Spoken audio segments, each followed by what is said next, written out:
The nomenclature of straight-chain alkanes only requires that we count how many carbons long and to use the prefixes according to how many carbons we have with the ending ANE for the family of alkane.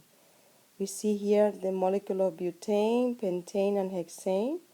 We can also practice what are the skeletal structures for those.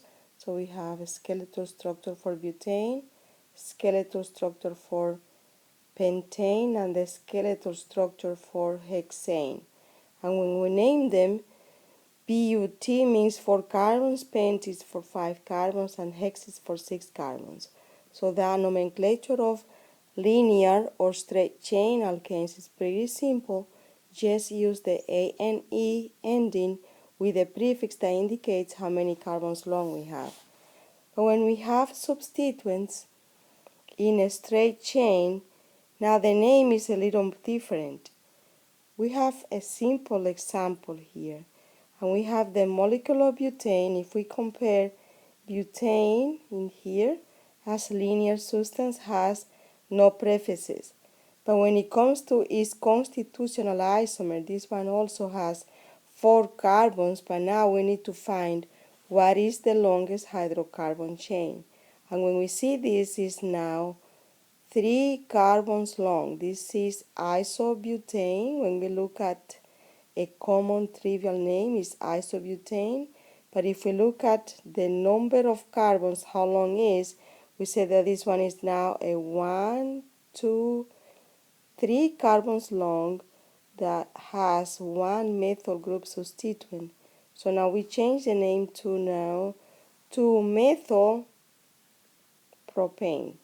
So the change is coming from having now 1 alkyl group substituent in a 3 carbons long hydrocarbon chain. So the name has changed from isobutane, common name, to 2-methyl propane. We see one more.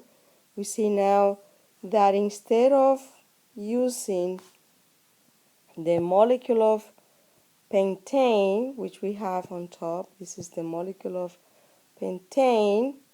This is pentane. It has 5 carbons, so it's an isomer of pentane.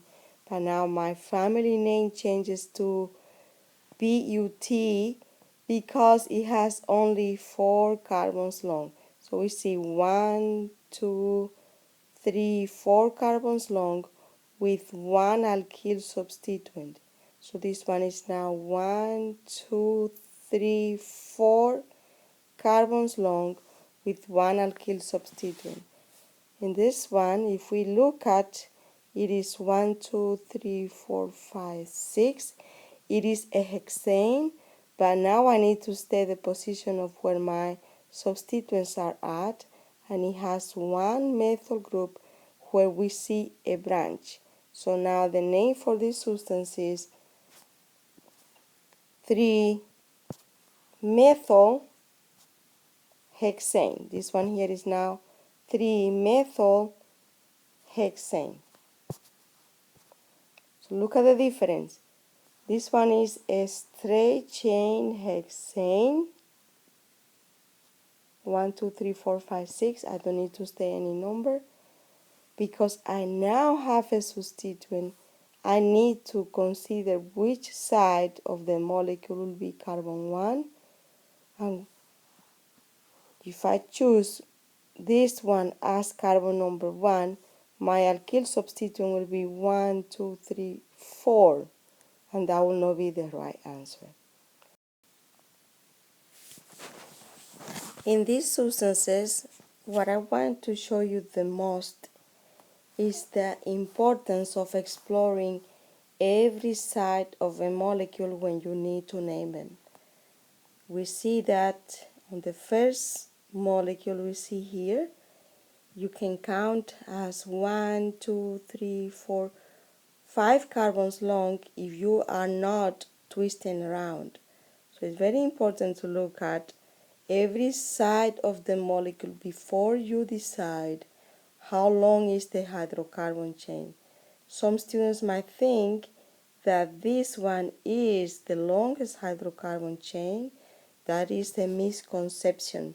That's why I always suggest that you build your skeletal structure before you assign how long the hydrocarbon is. So if it has 1, 2, 3, 4, 5, 6 in a line, just draw it. So it's 6 carbons long, and then you go from one end of the longest hydrocarbon chain and make your skeletal drawing. So you have here, and after you have done that, to name the substance is going to be a lot simpler. So you see here we look at carbon number 1, 2, and 3, and of course we have a methyl group in carbon number 3. The name for this substance is 3-methyl hexane. And remember that this is only one word. On the second, we also have to do the drawing of the skeletal structure. If you just look at them as you see them here, that's the skeletal structure. And we're going to name them, place numbers on it. This molecule is symmetric, so no matter which side I start, I will see the same numbers. If I go in this is number 1, 2, 3, 4, or 1, 2, 3, 4, still will be the same. No matter which way I look at it, we will have the same numbers. So what we need to make sure we do is to assign numbers in any way, but use multiplier. So we have 2 alkyl substituents, so this is carbon number 1. So my alkyl substituent is this one. And if this is carbon number 3, according to the top, that is the second alkyl group.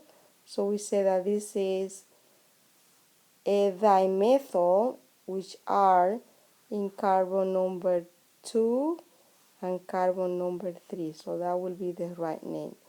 2, 3 dimethyl.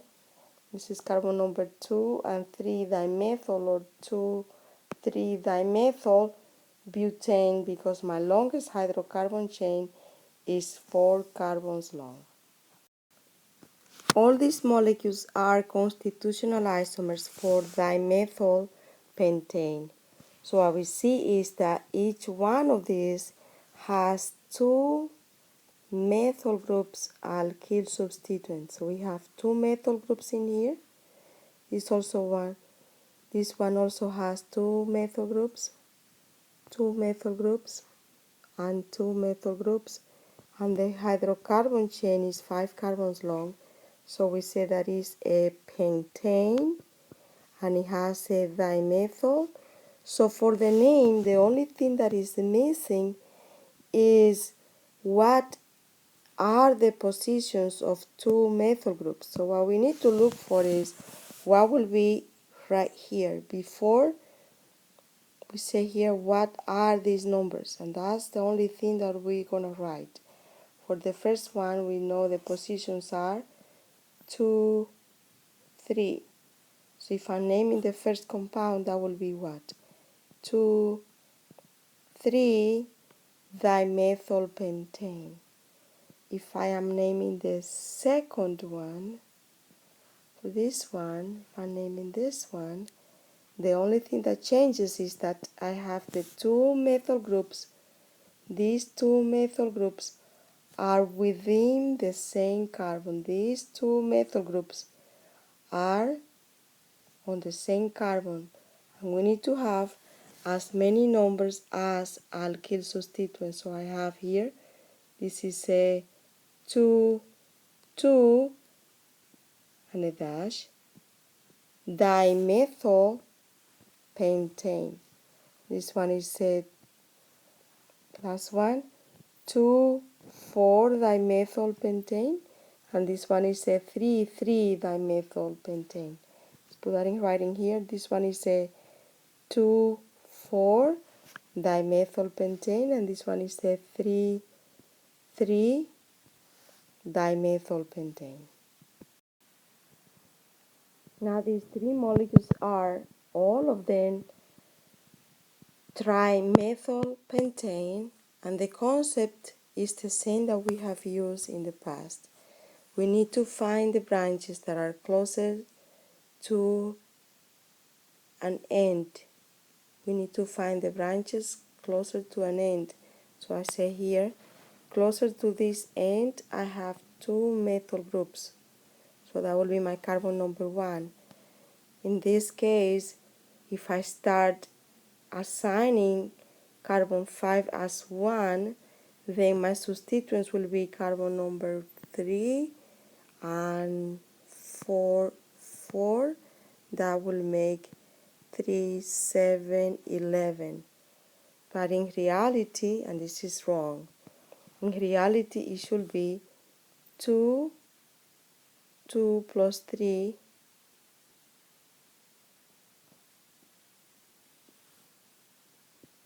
7. So we have 11 versus 7, so this is the right way. When we are naming the substances now, what we need to consider, we remember always assign the smallest number to the alkyl substituents. Now what we need to do is make sure that we are using tri as a multiplier. In this case we have now a 2, 3, 4 trimethyl pentane, and this one is a 2, 3, 3 trimethyl pentane, and this one is a 2, 2, 3. So the only difference between those names, it will be the locant. What are the positions of the alkyl substituents?